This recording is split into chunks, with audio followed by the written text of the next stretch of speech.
For 5 minutes. Mr. Speaker, as we work to ensure every American has access to affordable choices of public or private health care coverage, we must also give them the tools to make informed choices about that coverage, to make sure it will truly provide adequate protection in case they ever get sick. We have all heard stories, sometimes tragic stories, about Americans who thought their health care coverage was comprehensive, only to realize that it had huge gaps once they actually got sick. Take the story of Jim Stacy from Fayetteville, North Carolina. In 2000, Mr. Stacy and his wife bought a plan with a lifetime maximum payout of up to $1 million per person. Then he learned he had prostate cancer, but the policy paid only $1,480 of the more than $17,000 in treatment cost. The simple fact is that right now, what you see is not what you get as a customer trying to decide on a health care plan. According to one recent study from Georgetown University, health insurance plans that look similar up front, with similar copays, deductibles, and so-called out-of-pocket limits, can actually result in drastically different out-of-pocket expenses.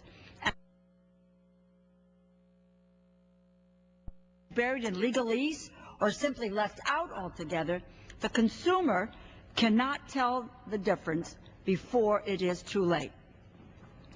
Mr. Speaker, when we buy cars, computers, even cereal, we know what we are getting and how much it will cost.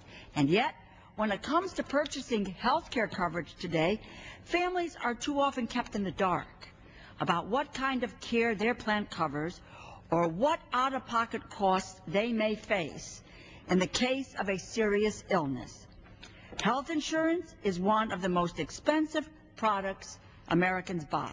Consumers and employers pay on average over $12,000 for it every single year, and yet we still expect them to make critical decisions about their health and well-being without all of the information they need. You or I would never buy a car without first looking at its crash test ratings or knowing what kind of safety features it had. It is all laid out, right sticker. Yet, when it comes to health insurance, the most important information is simply not there. And in a system where costs continue to skyrocket, the consequences have been devastating. Bad coverage, hidden exclusions can bankrupt people.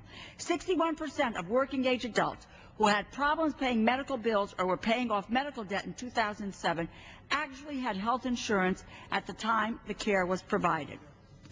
That is why I plan to introduce the Informed Consumer Choices in Healthcare Act to promote transparency in coverage and provide crucial data to consumers and healthcare providers.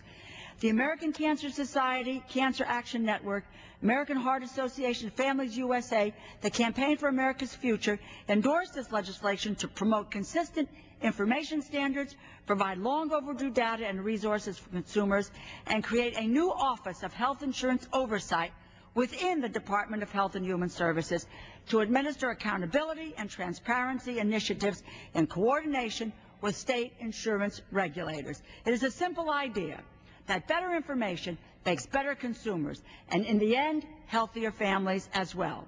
That is what the Informed Consumer Choices in Healthcare Act is all about, and I hope you will join me in empowering consumers to make the right choices for themselves and their families to make sure that they can truly count on their health care coverage. And I yield back the balance of my time.